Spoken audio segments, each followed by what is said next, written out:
बंदहु गुरुपद कंज, कृपा सिंधु नर रूप हरि, महामोह तम पुंज, जासु वचन रवि कर निकर।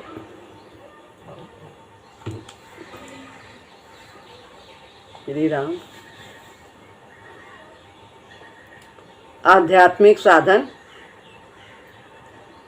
भाग 2। अध्याय है ब्रह्मचर्य और काम।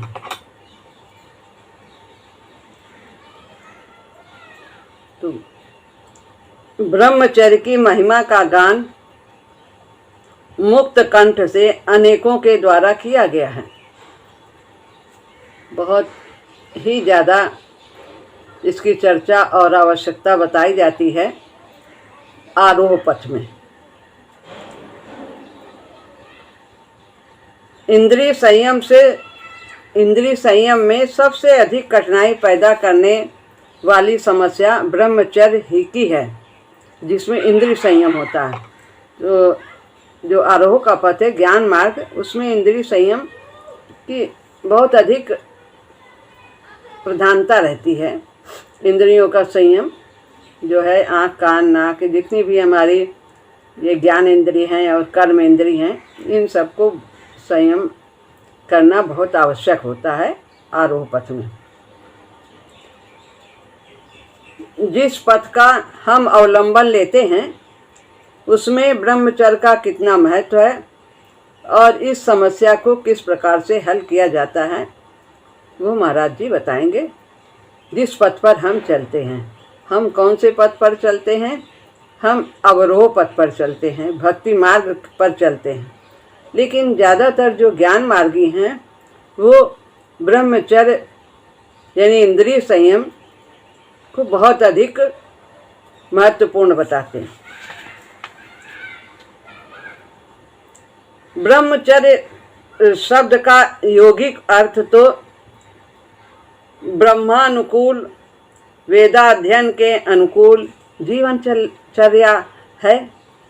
ब्रह्मचर्य का मतलब जो है वो उसका यौगिक अर्थ, योग यानी परमात्मा से जुड़ने के लिए जो अर्थ है वो है वास्तव में कि ब्रह्मानुकूल भगवान को पाने के लिए जो हम आचरण करें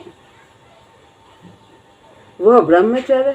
ब्रह्म की ओर जाने के लिए आचरण ब्रह्मचर्य। वेदाध्ययन के अनुकूल जो वेद शास्त्र पाठ उसमें जो लिखा है उसके अनुकूल हम अपनी जीवनचर्या बनाएं ताकि हम परमात्मा की प्राप्ति सुगमता से कर सकें। इस जीवनचर्या में सबसे मुख्य बात वीर की रक्षा है, किसमें? आरोह पथ में। अतः ये शब्द वीर रक्षा के अर्थ में ही प्रयोग होने लग गया है, तो वहाँ पर इसका थोड़ा अंश ही लिया गया और उसी को महत्व देने लगे। तो इस मार्ग में आरोह पथ का अवलंबन लेने वाले साधक के लिए आप आरोह और अवरोह को भली बात जानते हैं ना। आरोह पथ जो है वो ज्ञान मार्ग है, तप त्याग वैराग्य का मार्ग है, और अवरोह भक्ति का मार्ग है, प्रेम का मार्ग है। तो यहाँ आरोह पथ के विषय में बता रहे हैं महाराज जी। आरोह पथ का अवलंबन लेने वाले साधक के लिए ब्रह्मचर्य को वीर रक्षा की अनिवार्य ही बताते हैं। हठ योग में तो वीर रक्षा के अभाव में सफलता तो दूर रही, हानि होने का भय रहता है। जो हठ योग की साधना करते हैं, जबरदस्ती की साधना, अपने शरीर को कूटना पीटना, ये नहीं होगा तो हम अपने शरीर को ये कष्ट दे देंगे, तरह तरह के करते हैं। राजयोग का पथ भी ब्रह्मचर्य की यमों में गणना करता है। इन सब पथ में इनकी बहुत महत्ता है और वीर रक्षा को बहुत ही अधिक महत्वपूर्ण बताते हैं।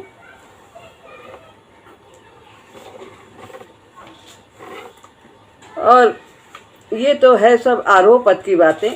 और इसके बारे में हमें विशेष जानकारी की आवश्यकता नहीं है। हमें तो अपने पथ के बारे में ही जानने की विशेष तौर से आवश्यकता है कि हमारे मार्ग में इसकी क्या उपयोगिता है। अब हम साधना के क्षेत्र में प्रवेश करते हैं। जो साधन पथ हमारा है, हमारे साधन पथ में महाशक्ति के योग में ब्रह्मचर्य का यह महत्व कदापि नहीं है। अपनी शक्ति के आधार पर यह साधना नहीं चलती है, ये तो महाशक्ति के आधार पर चलती है और उसमें अपनी शक्ति के अनुसार इसकी रक्षा की जाती है, वीर की। अतः वीर का रक्षण हमारा अवलंबन नहीं है। हमारा ये कि हमारी वीर जो है उसकी हम रक्षा करेंगे, उसका पात नहीं होगा तो हमारी साधना अच्छी चलेगी, ऐसा ज़्यादा चलेगी, हम भगवान की प्राप्ति करेंगे। तो ये इसका सहारा लेकर के हमारी साधना आगे नहीं बढ़ती। अतः वीर का रक्षण हमारा अवलंबन नहीं है और ना ही इसमें महान भय संभव है कि ऐसा हो रहा है तो हमारा पतन हो रहा है, ऐसा कुछ भी नहीं। जो आरोह पथ में हो सकता है उसमें भय की संभावना है, पतन की संभावना है यदि इस प्रकार होता है तो, लेकिन हमारे मार्ग में, भक्ति के मार्ग में ऐसा नहीं है। इसके साथ ही साथ प्राणमय के क्षेत्र विशोधन के लिए व्यक्ति को इंतजार भी खूब करना होगा कि प्राण में ही सब कामनाएं होती हैं, काम होते हैं। तो जब प्राणमय का विशोधन हो जाएगा तो हमारे मानसिक क्षेत्र में इस प्रकार के स्पंदन नहीं होंगे और वो फिर धीरे धीरे स्वतः ही शांत होते चले जाते हैं। महाशक्ति का आवाहन तथा उसी की क्रिया का अवलंबन हमारे योग की आधारशिला है। वो सारे केंद्रों का उसको सफाई करती है, सबको निर्मल करती है। अन्नमय, प्राणमय, मनोमय, विज्ञानमय, आनंदमय, सब वहाँ तक पहुँचती है चेतना हमारी। तो जो महाशक्ति की क्रिया है वो स्वतः ही इनके अंदर के विकारों का शोधन करती है। अतः इस विषय में भी हमें उसी की ओर देखना है, महाशक्ति की ओर देखना है, वही इस कार्य को करेगी। ये जो हमारी काम वासनाएं हैं ये सब स्वतः ही उसकी क्रिया से शांत होती है। स्वयं दृढ़ विश्वास, प्रभु पर पूर्ण विश्वास, दृढ़ विश्वास,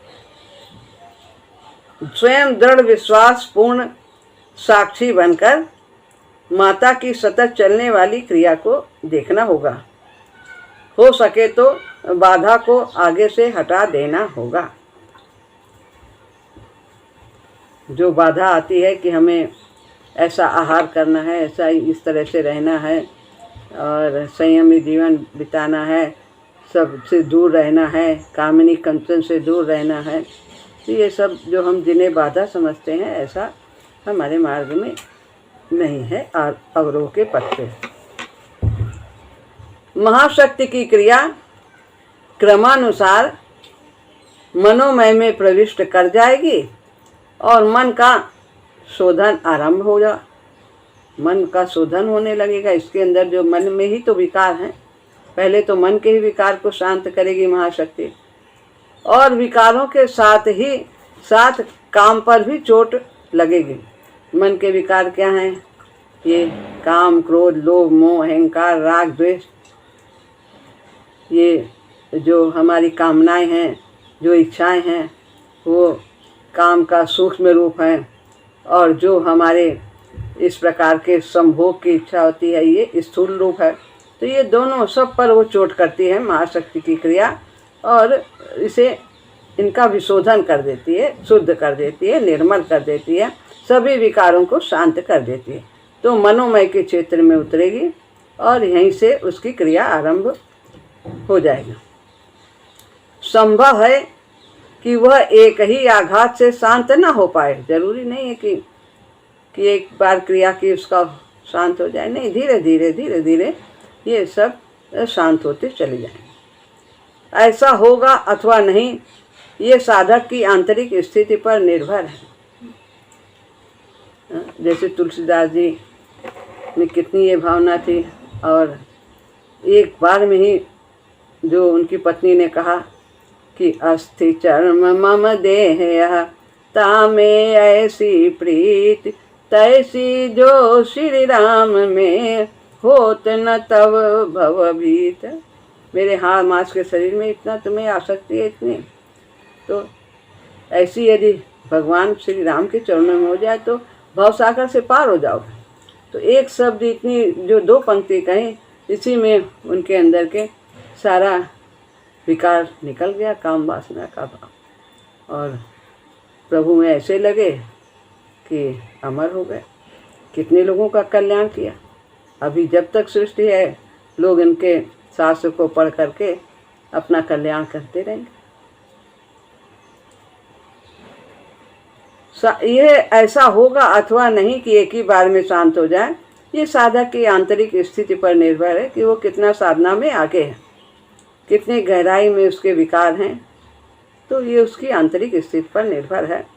वो उमड़ेंगे, काम वासना की धूल मनोमय वातावरण को गंदा कर देगी, परंतु घबराना नहीं है। वो संस्कार क्षीण होने लगेंगे। हो सकता है इस प्रकार के उभाड़ अनेक बार आए और चिरकाल तक लगे रहें, लेकिन व्यक्ति को जान लेना होगा कि माता सफाई कर रही है और विश्वास रखना होगा कि माता यह काम अवश्य कर डालेगी। घबराना नहीं है और ना ही हाथ उठाना है कि बस सब बस करो, बस। जो वो करती है करनी। माता तुम्हारी रक्षा करेगी और पतन से बचाएगी, पतन भी नहीं होने देगी।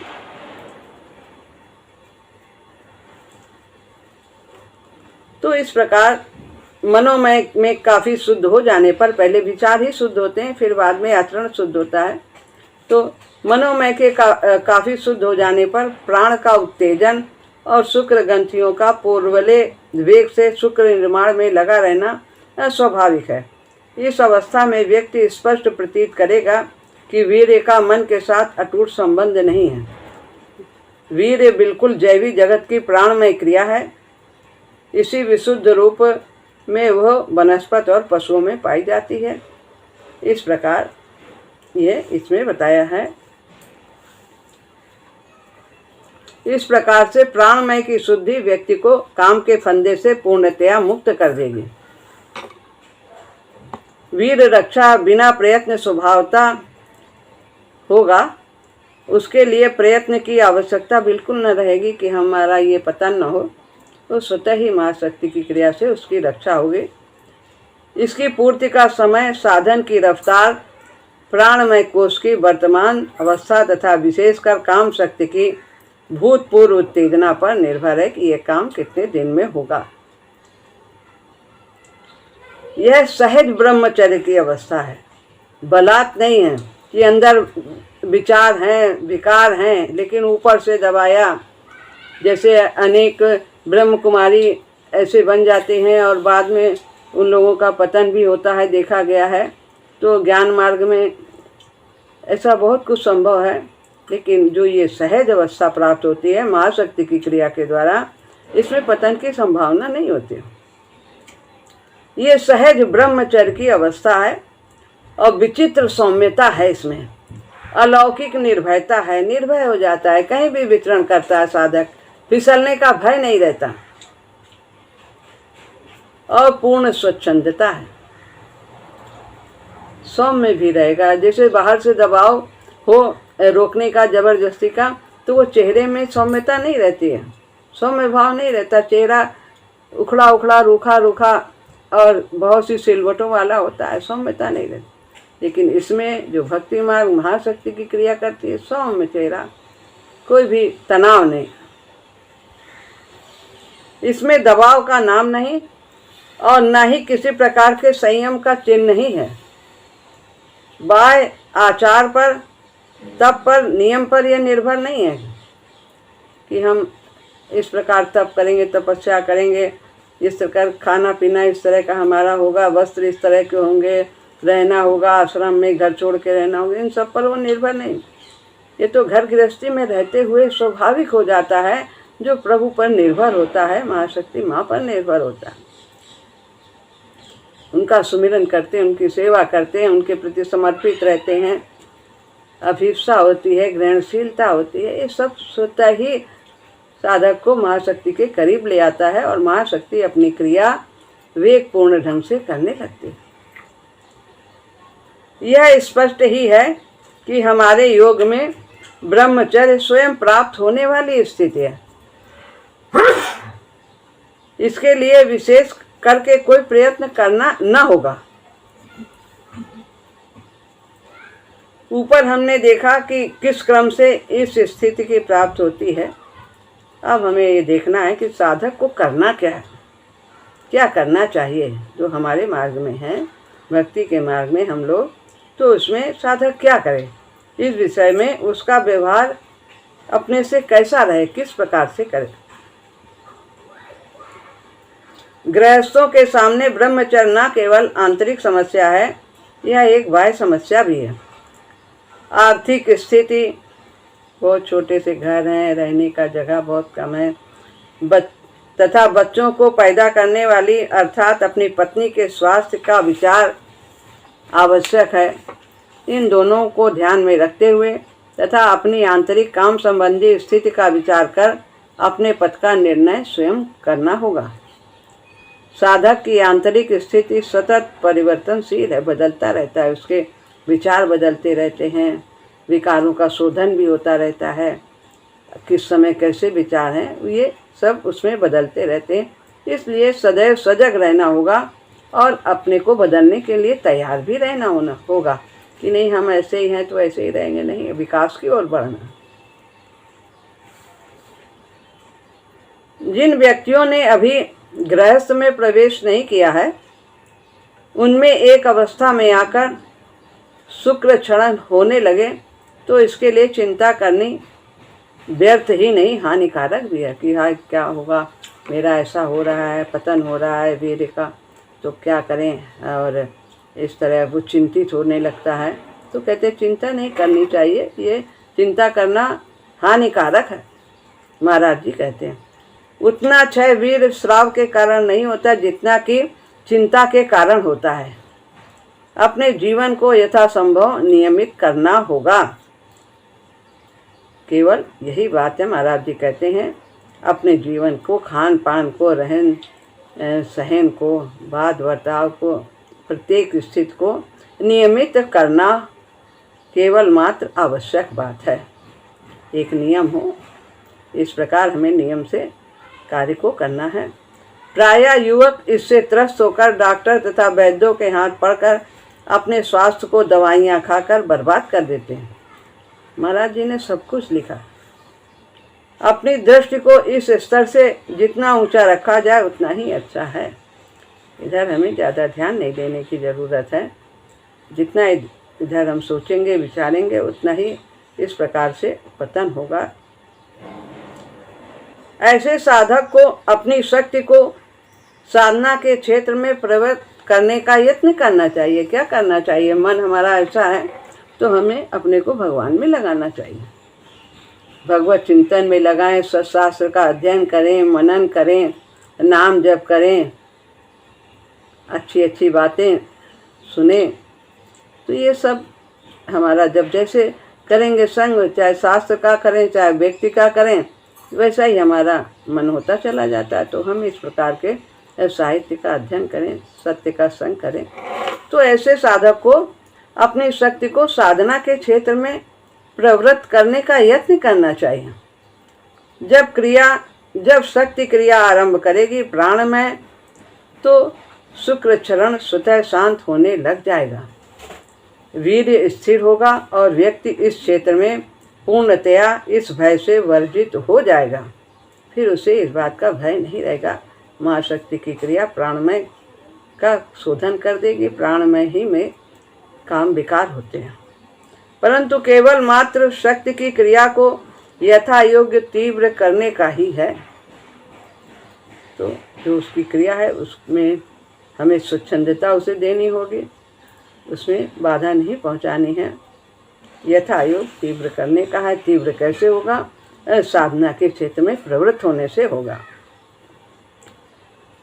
रचनात्मक व्यापार, ललित कला, साहित्य, विज्ञान इत्यादि खूब लगन से परिशीलन करने से काम शक्ति का एक हद तक विपर्ण हो जाता है।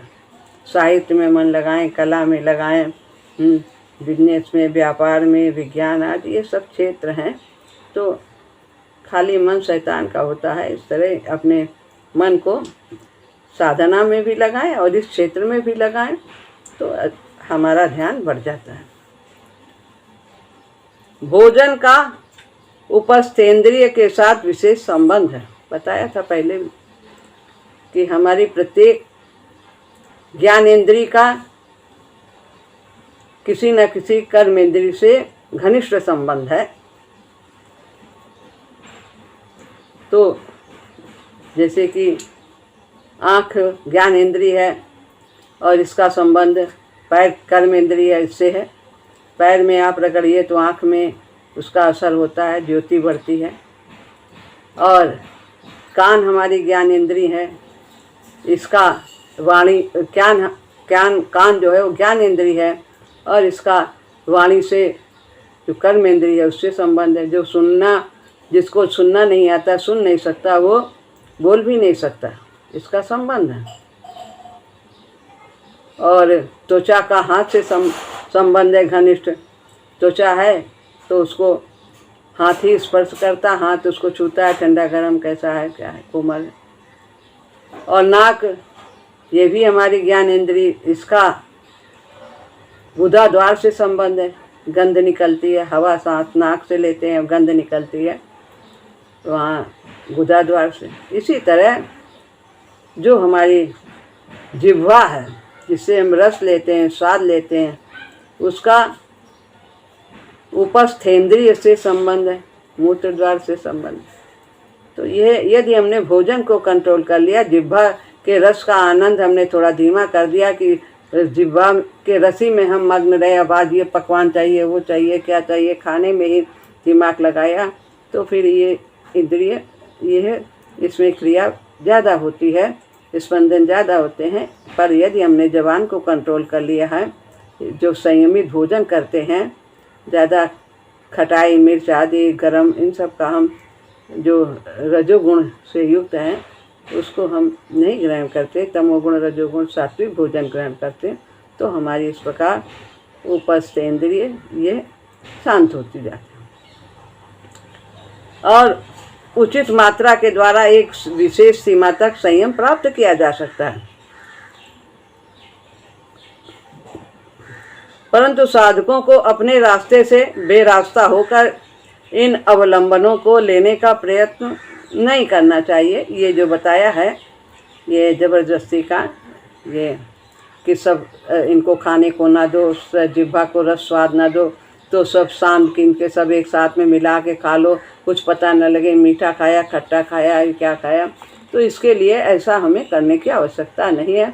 जो भी संयमित आहार है, सात्विक भोजन है, ने प्रभु को भोग लगा करके हमें प्रसाद रूप में ग्रहण करना चाहिए। अगर हम ऐसा करते हैं, आरो मार की तरह सब एक में मिला लेते हैं, तो कहते हैं इस प्रकार जबरदस्ती का दबाव यह हमारे अंदर एक गांठ उत्पन्न करता है। इस प्रकार से अवलंबन व्यक्ति के मन में नई नई गांठें उत्पन्न करता है। वो उन गांठों को खोलना बहुत फिर आगे चलकर कठिन हो जाता है। गांठें उत्पन्न कर सकते हैं और साधना के क्रम में बाधक अवश्य हो सकते हैं। तो ब्रह्मचर्य को लक्ष्य में रखकर कुछ विशेष करने की आवश्यकता नहीं है। यह साधन क्रम में स्वयं प्राप्त होने वाली वस्तु है। विश्वासी बनकर किस पर विश्वास करना है? महाशक्ति माँ पर, प्रभु के कार्य पर विश्वास करना है। विश्वासी बनकर, वीर बनकर अपने स्वाभाविक पथ पर चलते चले जाना होगा। स्वाभाविक पथ पर क्या है हमारा स्वाभाविक पथ? हम जिस आश्रम में हैं, बच्चे हैं, तो अभी हमारा विद्या अध्ययन का समय है, और फिर हम गृहस्थ आश्रम में आते हैं, तो हमारा गृहस्थ आश्रम के जो नियम हैं उन पर हम चलते हैं, परिवार बनाते हैं और फिर उसके बाद वानप्रस्थ होता है। घर परिवार में रहते हुए हम संयमित रहते हैं तो वो वानप्रस्थ है। और सन्यास, उसके आगे आसक्ति का त्याग, सब कुछ प्रभु का समझते हुए अपने जहाँ भी हैं, अपने जो अंत का आश्रम है सन्यास, घर गृहस्थी में रहते हुए हमें उस प्रकार से आसक्ति से रहित होकर के हमें अपने जीवन को बिताना चाहिए। तो यही बताया है कि स्वाभाविक मार्ग बन, ज़बरदस्ती नहीं कि अभी कम उम्र के हैं, अभी ब्रह्मचर्य में हैं तो हम ब्रह्म कुमारी बन जाएं, ऐसा नहीं करते कि सब कुछ त्याग दें। और शादी करने के बाद भी बहुत से ऐसे हैं कि जो छोड़ के चले जाते हैं और आश्रम में रहते हैं, परिवार को संकट में डाल के चले जाते हैं। अब शादी किया है, बच्चे हैं, उनको छोड़ के चले गए, तो ये तो कर्तव्य नहीं है, हमारा ये स्वाभाविक पथ नहीं। तो विश्वासी बनकर, वीर बनकर अपने स्वाभाविक पथ पर चलते चले जाना होगा। आध्यात्मिक साधना ब्रह्मचर्य की साधना नहीं है कि हम ब्रह्मचारी बन जाएं और बिल्कुल गृहस्थ त्याग दें, ऐसा नहीं। हमें तो भगवान को पाना है। ये हमारी साधना का उद्देश्य नहीं कि हम ब्रह्मचारी बन जाए, ब्रह्मचर्य अपना लें। ब्रह्मचारी यानी ब्रह्म को पाने का आचरण करना, वो ब्रह्मचारी उसको कहते हैं। कि भगवान को पाना है, हमें ऐसे कार्य करने चाहिए जो प्रभु को प्रिय हों, प्रभु की ओर ले जाने वाले हों, अपने कर्तव्यों को करने वाले हों, समाज की सेवा करने वाले हों, देश की सेवा करें, जो दीन दुखी हैं उनकी सेवा करें। ब्रह्मचर्य, भगवान इससे खुश होते हैं। तो कर्तव्य भगवान ने संसार बनाया है, अब वो स्वयं तो आके व्यवस्था आके यहाँ चतुर्भुज रूप या किसी रूप में आके तो नहीं करेंगे। जब बहुत ज़्यादा कुछ हो जाता है तब भले ही अवतार लेते हैं, जब बहुत अधर्म बढ़ जाता है, लेकिन हम लोगों को उन्होंने भेजा है शक्तियाँ दे करके, अपना ही अंश हमारे अंदर डाला है और उन्होंने सभी क्षमताएं भी हमें दी हैं। उन क्षमताओं का उपयोग करते हुए उनके बनाए हुए संसार में हमें योग देना है, उसकी वृद्धि करना है, उसमें जो भी कुछ हमें कर्तव्य हैं उनके प्रति उन्हें हमें करना है। इस प्रकार हमें प्रभु का कार्य समझ करके अपने कर्तव्यों का पालन करना है। तो आध्यात्मिक साधना ब्रह्मचर्य की साधना नहीं है। ब्रह्मचर्य इसकी सिद्धि का एक अंग है, स्वतः ही हो जाता है। सिद्धि जब प्राप्त होती है, उस अवस्था तक पहुँचते हैं तो हमारी सभी वासनाएं स्वतः ही शांत हो जाती हैं। लेकिन ये उद्देश्य, इनको शांत करना ही केवल हमारा उद्देश्य नहीं है, हमें तो भगवान को पाना, जैसे सत्वगुण अपने अंदर लाना हमारी साधना का उद्देश्य नहीं। हमारी साधना का उद्देश्य है भगवान को पाना। और वो कैसे आएगा? दैवी संपदा के आने से आएगा। दैवी संपदा क्यों लानी है? क्योंकि जब दैवी संपदा होगी तभी हम अच्छे आचरण करेंगे और तभी हम समाज की, संसार की सेवा करेंगे, परिवार की सेवा करेंगे, इस प्रकार भगवान की सेवा करेंगे। तो इस प्रकार अपने कर्तव्य का पालन करेंगे और फिर प्रभु को प्रसन्न करेंगे, प्रभु की कृपा प्राप्त करेंगे। तो हमारे जीवन का उद्देश्य भगवान को पाना है, ना कि ब्रह्मचर्य की अवस्था को पाना है। तो हमें अपने उद्देश्य को अब भली भांति समझना चाहिए। तो आज ये यहाँ पर ये संक्षेप में इसके बारे में, ब्रह्मचर्य और काम के बारे में बताया है। महाराज जी ने तो और भी बहुत कुछ डिटेल में दिया है, लेकिन हमने अपनी साधना के पक्ष को लेते हुए जो हमारा मार्ग है उसमें लिखी हुई बातों को विशेष तौर से पढ़ा है, समझा है। और आगे है आसक्ति परिशोध, कि हमारे अंदर जो आसक्तियां हैं, मेरापन है, अपनापन है, सब कुछ अपना माना है, तो ये इनका परिशोधन कैसे हो? ये जो मेरा मेरा है, ये सब तेरा तेरा कैसे बने, प्रभु का हम माने? तो इसके लिए इनका किस प्रकार से आसक्ति का परिशोधन हो, अगले सत्र में हम इस पर चर्चा करेंगे। राम राम।